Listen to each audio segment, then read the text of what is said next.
तो दोस्तों, जैसा कि मेरे हाथ में इस समय आप किताब देख रहे हो, इस किताब का नाम है मुझे जुगनुओं के देश जाना है। ये किताब लिखी है मेरी बहुत अजीज़ दोस्त और आजकल बहुत प्रसिद्ध हो रही लेखिका सवाहत आफरीन ने। वो कई दिन से मुझसे कह रही थी कि मैं उनकी किसी भी कहानी या किताब के बारे में कुछ कह नहीं रहा हूँ, कुछ लिख नहीं रहा हूँ। समस्या ये है कि यदि मैं कुछ भी लिखूँगा तो एक तरह की बायसनेस, एक तरह का पक्षपात उसमें शामिल रहने का खतरा मेरे साथ है, क्योंकि वो मेरी दोस्त हैं। तो ऐसी स्थिति में मुझे लगा कि मैं किसी को क्यों कहूँ कि ये कहानी कैसी है, किस तरह की है। क्यों ना कुछ कहानी का एक अंश पढ़ कर के उन्हें सुनाया जाए और लोग खुद जज करें कि ये कहानियाँ कैसी हैं, कैसी बन पड़ी हैं, किस तरह की हैं। चूँकि यदि मुझसे कोई पूछे तो मैंने उर्दू की बहुत कहानियाँ नहीं पढ़ी, और यही वजह है कि जब मैं ये कहानी पढ़ूंगा तो शायद मेरे उच्चारण में, मेरे तलफ़ुज़ में कई जगह दिक्कत आएगी। लेकिन मैंने इस्मत को पढ़ा है, मैंने मंटो को पढ़ा है, और यदि उर्दू की उस तासीर पर हम बात करें तो उर्दू की वैसी ही तासीर मुझे सवाहत की कहानियों में देखने को मिली। कहानियाँ कैसी हैं, अच्छी हैं, बुरी हैं, ये बहुत दूर की बात है। सबसे बड़ी बात है कि ये कहानियाँ हमारे घर परिवार, हम मध्यम वर्गीय परिवारों की महिलाओं की कहानियाँ हैं। वो कहानियाँ जिनमें महिलाएं कुछ सपना देख रही हैं, कहीं अपनी आज़ादी का, किसी तरह की मुक्ति का। खैर, ऐसी ही एक कहानी है शहीदुन बुआ। मैं इस कहानी के कुछ अंश आपके सामने पढ़ना चाहूँगा और तब आप खुद निर्णय लीजिए कि ये किताब अच्छी है या बुरी है। सारी दुनिया की नाक बनाने में खुदा ने जरा सा गोश्त लिया और लंबी, गोल या बिना हड्डी के भी नाक बना दी होगी, लेकिन शहीदुन बुआ की नाक न जाने कहाँ की मिट्टी लेकर बनाई। ऐसी कौन सी अनदेखी मशीन फिट की गई, वो गजब की नाक बनी कि दूसरे गांव में गरीब रहीम धोबी के यहाँ भी सालन पक जाए तो शहीदुन बुआ को खबर हो जाती।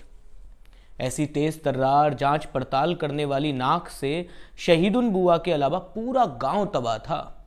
उनके नाक का खौफ इस कदर छाया था कि लोग आधा किलो गोश्त का सालन बनाते तो औरतें सारे वक्त शोरबे को ढक ढक के पकाती। कीमे कबाब बन रहे हैं तो घर की बहुएं खुशबू से परेशान। सासू माँ अलग चिढ़कर दांत पीसते हुए कहती, अरे क्या 4 घंटे से गोश्त भूने जा रही हो, जायका खराब कर देती हो अपनी अकल लगाकर। ये जो महका रही हो ना जायफल जावित्री डालकर, अभी शहीदुन आती होगी, फिर निकालना उसके हिस्से का भी। कमबख्त की नाक से तो अल्लाह ही बचाए। बहानेबाजियां भी तो नहीं चलती थी किसी की। शहीदुन बुआ आंखें चमकाकर, हाथों से अजीबो गरीब इशारे करके कुछ इस अंदाज में अपनी बात को सही साबित करने की कोशिश करती कि सामने वाले के होश हवास पहले ही गुम हो जाते। बाकायदा 2-4 लोग जुट जाते मुफ्त के तमाशबीन। उधर शहीदुन बुआ को न तो जमाने का खौफ था, न किसी का शर्मो लिहाज। इन 2 बेड़ियों से वो पूरी तरह आजाद थी, न ससुराल का डर, न मायके की जंजीर। वैसे बड़े बुजुर्ग बताते थे कि बुआ हमेशा से ऐसी न थी। उनकी नाक ये खुशबुएं सूंघ कर हर घर में डेरा नहीं डालती थी। दरअसल नाक इतनी तेज कब हुई, इसके बारे में तरह तरह की कहानियां मशहूर थी। पड़ोस में रहने वाली बजनी दादी कहती थी कि शहीदुन जब अपने ससुराल गई तो उनके शौहर इन्हें छोड़ दूसरी औरत के पास जाया करते थे। लीजिए जनाब, ये कोई इतनी बड़ी बात थी क्या कि शौहर का कुर्ता, कंगा, रूमाल 24 घंटे सूंघा जाता। और एक कौन मर्द बाहर थोड़ा बहुत मुंह नहीं मारता। लेकिन इसका यह मतलब थोड़े है खुद को दिमागी मरीज बना लो। शहीदुन सब्र वाली होती तो आज इनके भी बाल बच्चे होते। एक आध लड़का बाला हो जाता तो दिमाग ठिकाने पर आ जाता, मगर किस्मत जब खुदनी से लिखी हो तो सबसे पहला ज़र्ब दिमाग पर आता है। वहां बैठे सब के सब बजनी दादी की हाँ में हाँ मिलाते। ये कोई नहीं कहता कि तुम्हारी 11 औलादों में से कोई एक खोज खबर लेता हो, तुम्हारी तो बता दो। कोई एक तुम्हें प्यार से रोटी डालता हो तो उसका जिक्र कर दो। खैर, कहने सुनने वालों से कौन किसी की सारी चूलें सही हैं। शहीदुन बुआ खुद तो अपने शौहर को सुबह शाम पानी पी पी कर गालियां देती थी, जबकि दूसरे गांव में बसा हुआ वो नामुराद सुन भी नहीं सकता था। लेकिन किसी की क्या मजाल जो वो एक लफ्ज उल्टा सीधा कह देता। कोसने दे देता उनके शौहर को, जलकर आग हो जाती थी बुआ। मगर जब बेबगी की चादर ओढ़ी, उन्होंने तब से मरहूम को गालियों से निजात मिल गई थी। मगर गांव वालों को उनकी तेज नाक से निजात नहीं मिलनी थी। कहीं भी किसी के बावर्ची खाने में गोश्त बन रहा हो तो शहीदुन बुआ मिनटों में वहां पहुंच जाती और करारी आवाज में कहती, मुझे खुशबू यहीं से आई है, इसी घर में बना है सालन। अगर 2 बोटी मुझे ना खिलाने से तुम अमीर हो जाओ तो मत खिलाओ, मगर मेरी नाक ने कभी गलत इशारे नहीं दिए मुझे। हाँ हाँ, जाती हूं, बचाए रहो अपना माल। वैसे भी गरीब बेवा को खिलाकर तुम लोग सवाब लूटते हो, कोई मेरी खुशी से नहीं खिलाते। जा रही हूं, मगर याद रखना मेरे साथ साथ इस घर की बरकत भी जा रही है। गजब खुदा का, झूठे लोग।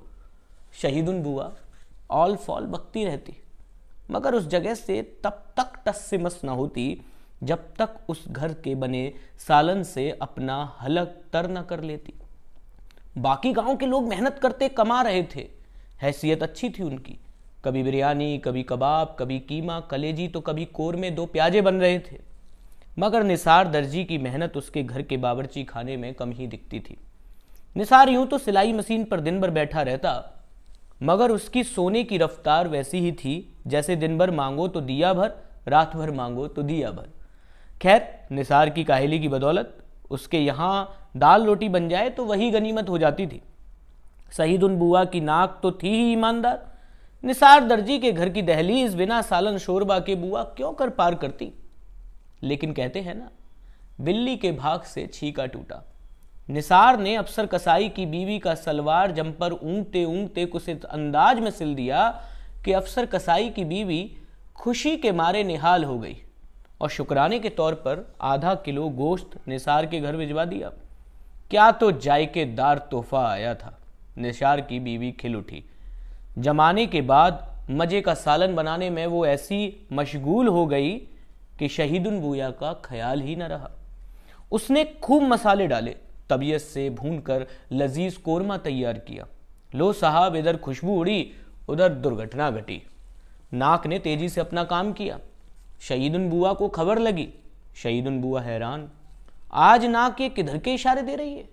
अल्लाह मेरी नाक की ताकत सलामत रखे, कहीं उम्र तो हावी नहीं हो रही मुझ पर, वरना निसार के घर सालन की महक क्यों कराएगी मुझे। खैर, शहीदुन बुआ ने नाक से वफादारी निभाते हुए निसार के दरवाजे का रास्ता पकड़ा। निसार के 7-8 बच्चों में खलबली मच गई बुआ को देखकर। गुर्बत में पले बच्चे शाम से ही खाने को लेकर उतावले हो रहे थे।